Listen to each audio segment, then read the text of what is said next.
رسول الله رسول الله.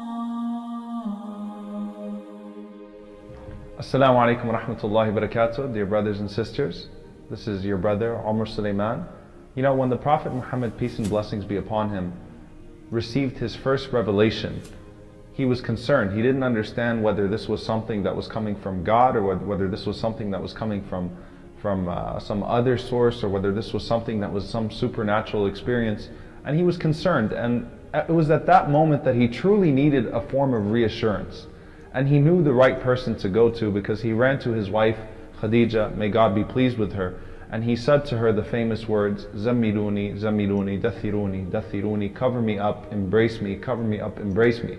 And before that incident took place where the Prophet Muhammad, peace be upon him, received the first revelation from God, his wife Aisha, peace be upon her, may Allah be pleased with her, says that he developed a love for being alone. He developed a love for seclusion. So he used to go to the cave of Hira, and he used to meditate and contemplate for weeks and sometimes months, trying to find peace, trying to find answers, trying to find that connection with God. And then finally, when the revelation came to him, it was so powerful that he truly did not know how to handle it. Then came Khadija, may God be pleased with her, the wife of the Prophet Muhammad, peace be upon him, who was there to reassure him. Now the words that Khadija said to the Prophet Muhammad, peace be upon him, were that, Wallahi la yukhzika Allahu abada, which means God will never disgrace you. God will never disgrace you. Now she then proceeds to give the Prophet Muhammad, peace be upon him, the reasons why God would never disgrace him. And I want you to think about this for a moment. When you think about religion, when you think about worship, and when you think of the effects of worship, why would God not disgrace you? She didn't say to him, it's because you've been praying and meditating for months and months and months and months. It's because you go stay in a mountain for all of these weeks and you isolate yourself and seclude yourself from the world. She said, God would never disgrace you because you uphold the ties of kinship, because you are generous to the needy, because you take care of the poor and the orphan. So she started to mention some of his good to society, his character, peace be upon him. And in essence, this was the call of the Prophet Muhammad, peace be upon him, when he says that I was only sent to perfect good character. And in truth, his call to Islam, his call to God, started before even he realized that his call to God was starting. As one of the famous Imams, Al-Muzayni, may God be pleased with him, said that his da'wah, his call started with good manners before he even realized that his call started. It was with that love that he showed to people, the nicknames that he gained as As-Sadiq, Al-Amin, the trustworthy, the honest, the one who was beloved, the one who could always reconcile between people, the one who would always go out of his way to take care of the orphan.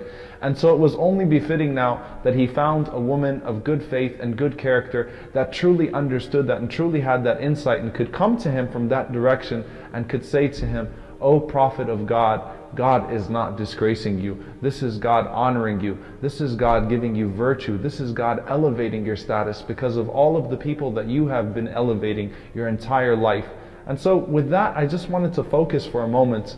You know, they always say behind every great man is a great woman, but in Islam, besides every great man is a great woman. We found that Khadija, may God be pleased with her, stood with the Prophet Muhammad, peace be upon him, in his hardest times, and so he never would forget her.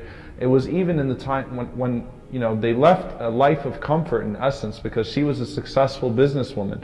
Even whenever they were forced to abandon that comfort and were all of a sudden placed under economic boycott, which would eventually result in the death of Khadija, may God be pleased with her, because she was forced to eat only leaves. Even with that, she never complained to the Prophet Muhammad, peace be upon him. She never said to the Prophet Muhammad, peace be upon him, what is this mess that you've gotten us into? She only spoke words of encouragement and reassurance. And so we need to learn that as individuals sometimes, with our husbands and with our wives and with our parents and with our children, with our brothers and our sisters. We have to come to this beautiful character of being able to reassure one another, to pick each other up, to beautify one another. And especially with the husband and the wife, as we see with the Prophet Muhammad, peace be upon him, and with Khadija, peace, may God's blessings be upon her, that God says in the Quran, "Hunna libasun lakum wa antum libasun lahun," that she is a garment for you and you are a garment for her. And in essence, a garment covers up a flaw and it beautifies that person's weakness. And we see here that completing that even the Prophet Muhammad, peace be upon him, needed that reassurance, and God blessed him with a woman like Khadija, peace be upon her, to stand by her husband and to truly be the first believer in her husband, in the Prophet Muhammad, peace be upon him, and to reassure him, because of your character, God will never put you down. So we ask God to give us that same exalted character.